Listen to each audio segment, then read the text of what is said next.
Saludos, señoras y señores, bienvenidos a Magabusiness.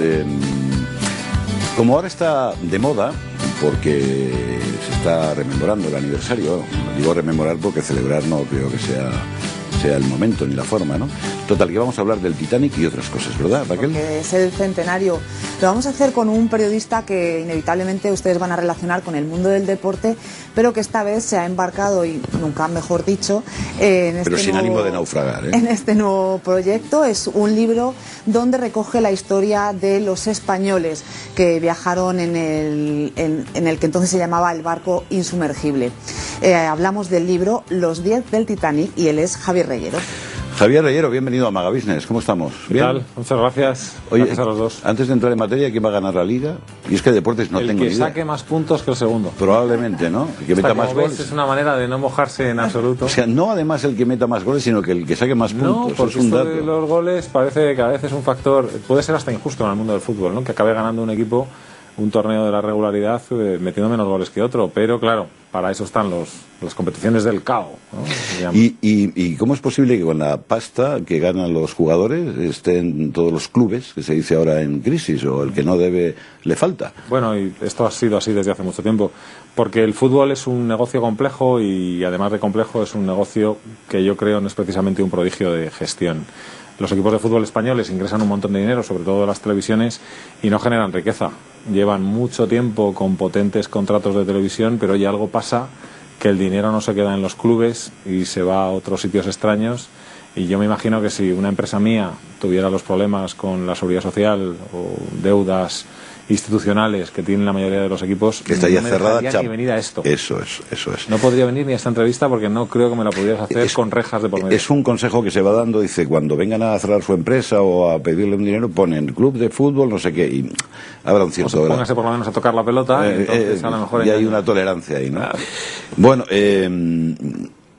por cierto, siguiendo un poquito más con eso, una cosa es el mundo del deporte, que el deporte es muy amplio y por suerte hay muchos deportes, unos mejor pagados, otros menos, pero sobre todo el campo del fútbol, como los que os habéis dedicado y te dedicas, ahora estás en otras guerras, pero bueno, seguro que vuelves a ello.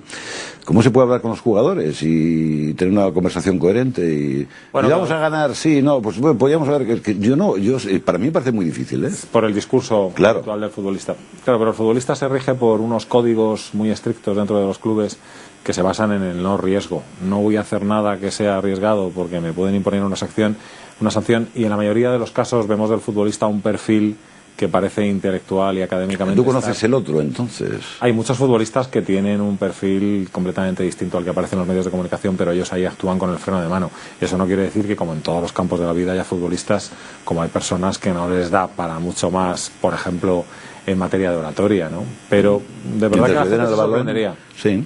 Hombre, y supongo también se conocerán casos.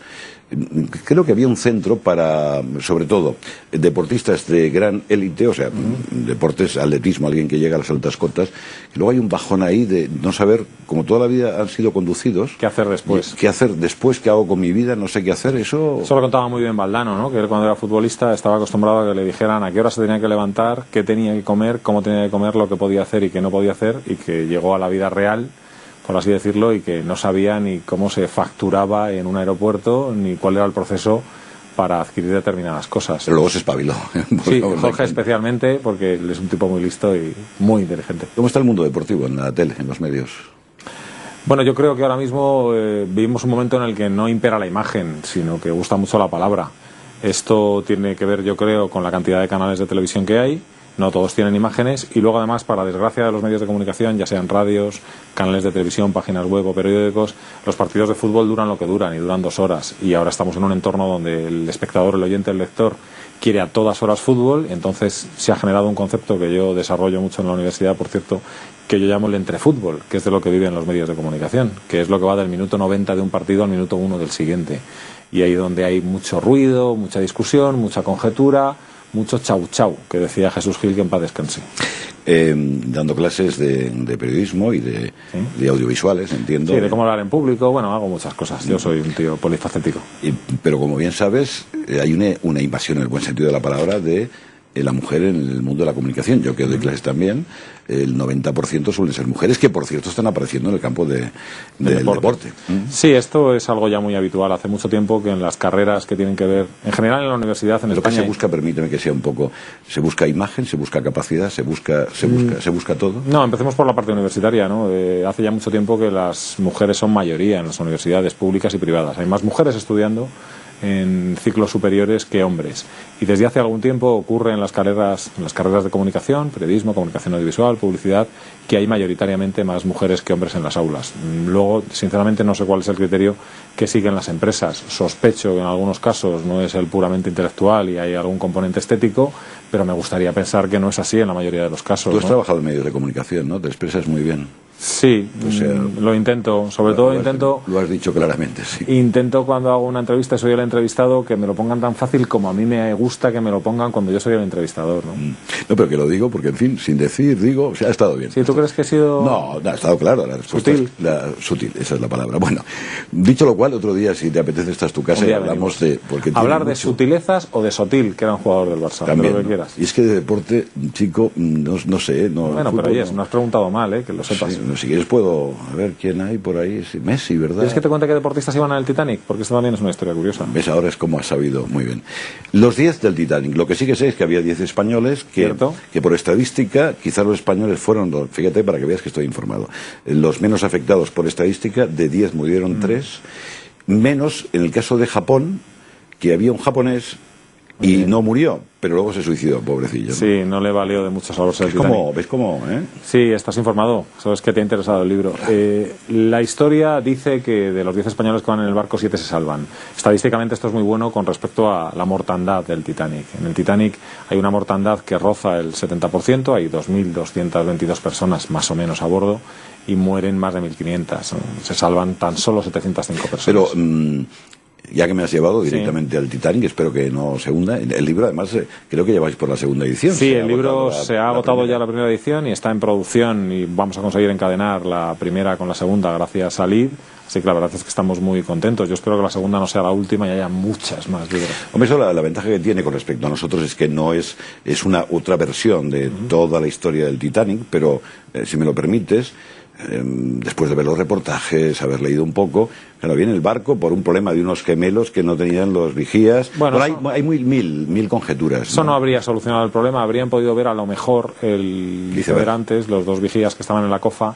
Pero esa noche fue una noche muy especial porque había un efecto espejo en el agua, pero había avisos de radio de otros barcos. Pero el caso es que ellos, cuando ven el iceberg, están a unos 450 metros, por decirlo en metros y no en ningún tipo de medición marina, y cuando intentan hacer el viraje, pues a la velocidad que iba muy rápido el Titanic, más o menos a lo que podrían ser unos 38 o 40 kilómetros por hora, no consiguen hacer el viraje. 40 kilómetros, que son unos 22 nudos aproximadamente. Pero también alguien había apuntado, no sé si también son, que si en lugar de esquivarlo, que es cuando se raja, lo llega a tocar de frente, igual no se hubiera hundido. Sí, pero eso habría sido casi seguro condenar a la muerte a aproximadamente 400 personas, que son las que iban en los camarotes de esa zona, donde por cierto iba buena parte de la tripulación, porque esa era zona de tercera clase y los alojamientos de tercera eran muy parecidos a los de la tripulación. Seguramente si hubiera pasado eso, las investigaciones más modernas de los ingenieros navales dicen que casi seguro, por la configuración del Titanic, se habría mantenido a flote por lo menos el tiempo necesario como para que llegaran barcos en su auxilio. Pero claro, ser el oficial de navegación, que en ese momento era Murdoch, uno de los oficiales del capitán Smith, y tomar la decisión de voy de frente contra el iceberg y sé que seguro voy a condenar a la muerte a un montón de personas, él hace lo que el instinto te manda cuando tú eres conductor de un coche. Intento evitar el obstáculo, ¿no? O sea, incluso marcha atrás, ¿no? O cambiar, frenar como se pueda. Reducir la velocidad para que el giro del timón del Titanic, que hoy en día sería un timón con muy poca capacidad de giro, pero que en aquel momento cumplía la reglamentación, pues intentar en lo posible virar, no lo consiguen por completo, rozan, pero claro, rozan contra una estructura que es como si un cuchillo atravesara la mantequilla. Bueno, tendremos el ejemplo de este último barco hundido porque parece mentira ese barco enorme en Italia, vamos. Costa Concordia. Exacto, ¿no? Que dices, ¿cómo es posible un barcazo así, que una roca le haga que por cierto ahí debe andar todavía el barco, ¿no? Pero había otro barco gemelo del Titanic.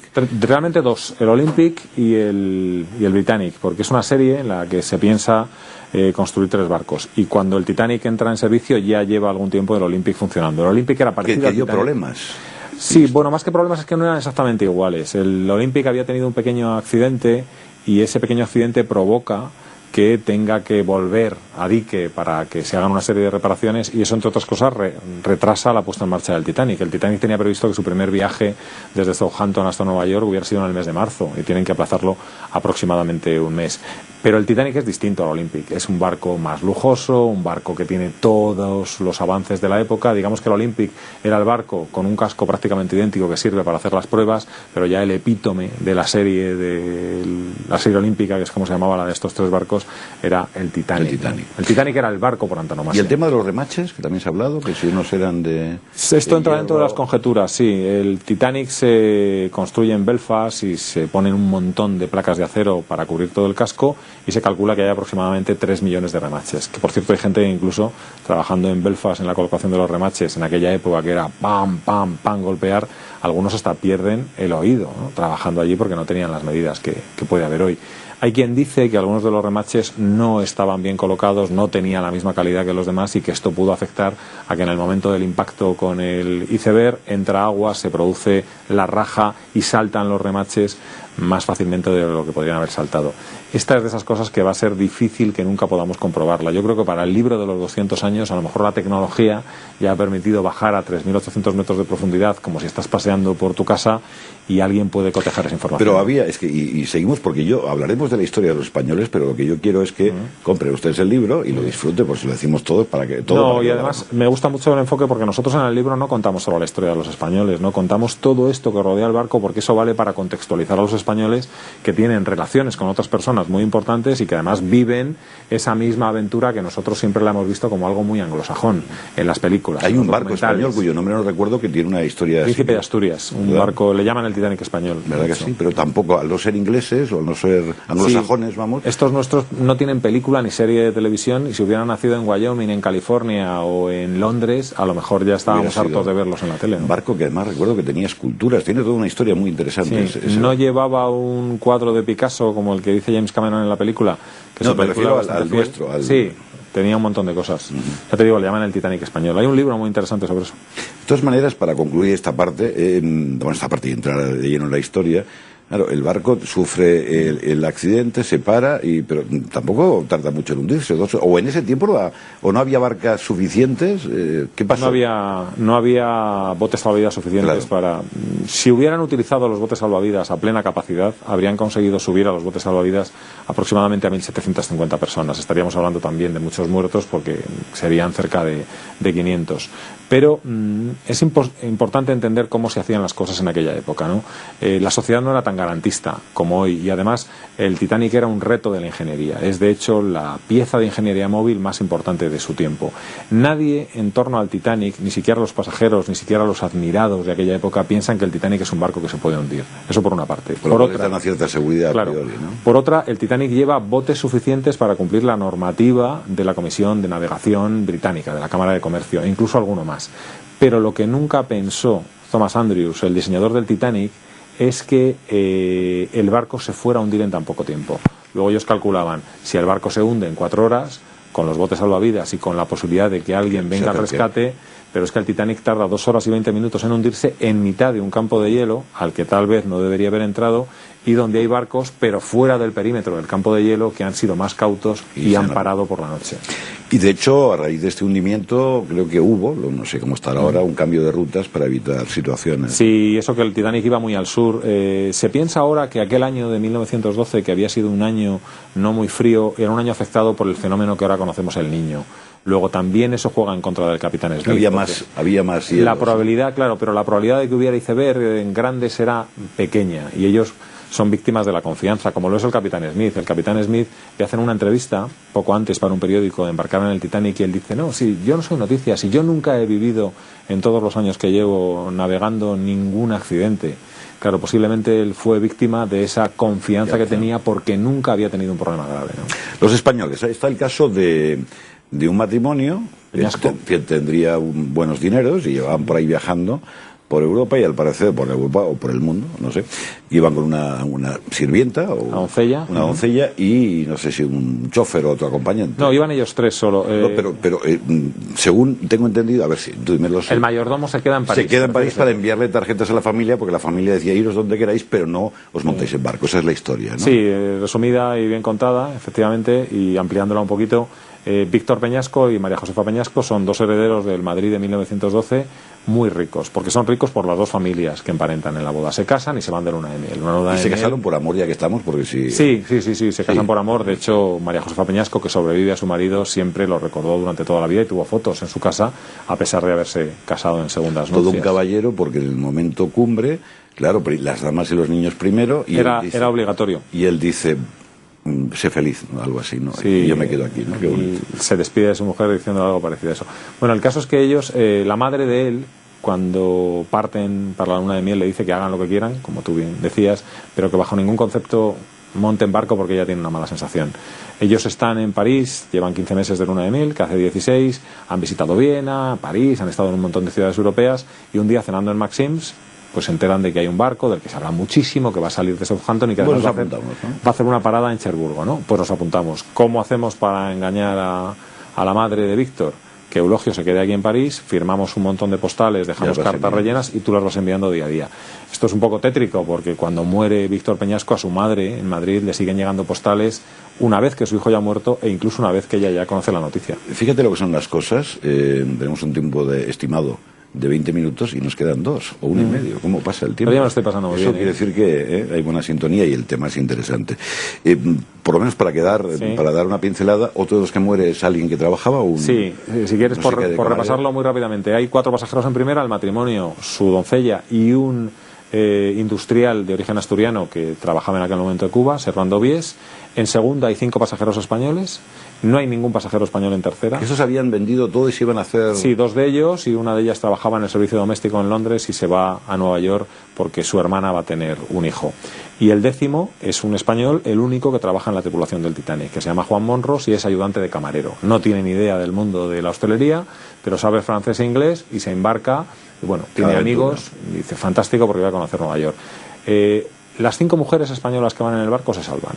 De los 5 hombres, 2 se salvan, que son 2 pasajeros de segunda. Esto es también muy notorio. ¿Que podían por posibilidades ir en primera incluso? Sí, ellos podrían habérselo posiblemente permitido. No en el Titanic, que los pasajes eran muy caros, pero sí en cualquier otro barco.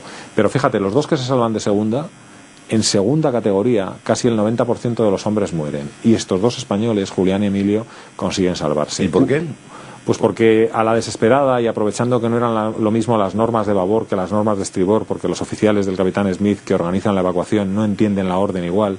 Uno entiende en estribor solo mujeres y niños. Que les echa un cable también, ¿no? Sí, solo mujeres y niños, entiende el oficial de estribor, y el de babor entiende primero mujeres y niños. Pero si un bote se queda no a plena capacidad y hay hombres por allí pero no hay mujeres, pues lo llenamos. ¿Estos son los que lo cogen casi al asalto? Sí, uno de ellos consigue subirse y el segundo ve que el bote va bajando y se tira a la desesperada, tan la desesperada que se parte una pierna. No es la única persona que hace esto. Hay testimonios de supervivientes del Titanic que cuentan que estando en los botes salvavidas llovía gente del barco, porque se tiraban, algunos caían dentro de los botes, otros caían al agua y podían subirse a los botes o no, se quedaban y otros peladitos de frío, o partían las piernas. Hay un caso de una pasajera que le parte las piernas otro pasajero que cae desde la cubierta superior, ¿no? Pero se salvan los 2. Aquí tenemos este libro que le recomendamos y, bueno, ahora un poquito de paciencia porque viene ya la segunda edición, Los 10 del Titanic, algo muy nuestro. Se puede reservar además ahora en las librerías, sí, está a la venta ya el ebook, el libro electrónico, sí, parece televenta. No, y si hay algún problema saldrán más ediciones. Exacto. Seguro, ¿no? Un último apunte, ya conociendo bien la historia, si rememoramos la película con los amores, que por cierto últimamente también he visto algún reportaje de que ese señor que era el guapito que se enamora de la otra de clase alta, pues que no sé si era tan claro esa historia. ¿Se asemeja de alguna manera a lo que se cuenta en la película a la realidad? La película de James Cameron es muy fiel a lo que pasa. De hecho, James Cameron, que yo creo que es un cineasta muy bueno y además un tipo muy honesto y que tiene una licencia de investigación freelance, por así decirlo, de National Geographic, acaba de hacer un documental en el que él, entre otras cosas, reúne a un equipo de expertos y trata de enmendar los errores que él cometió en la película en 1997 porque ahora hay más investigación. Fíjate, una cosa muy sencilla. En la película se parte el barco, se hunde rápidamente la proa y lo que vemos en la película es que la popa llega a ponerse completamente vertical. Bueno, pues él explica ahora, a través de los testimonios de expertos, que efectivamente esto pasa, pero que la popa no llega nunca a hacer así y que cae de esta forma, ¿no? Y entonces él en un documental lo ha explicado. Yo lo hice así porque creía que era así, pero ahora que ha pasado el tiempo y hay más datos, lo hago mejor. Javier Reyero, de los deportes al Titanic y otras muchas cosas más que seguro que seguiremos en ambas cosas, seguro. Que van a surgir. Gracias, enhorabuena y que siga siendo un éxito. Y por supuesto se lo recomendamos porque es interesante. Es la historia de los nuestros que iban en ese ya mítico barco. Gracias. Gracias, tocayo. Esto es Maga Business.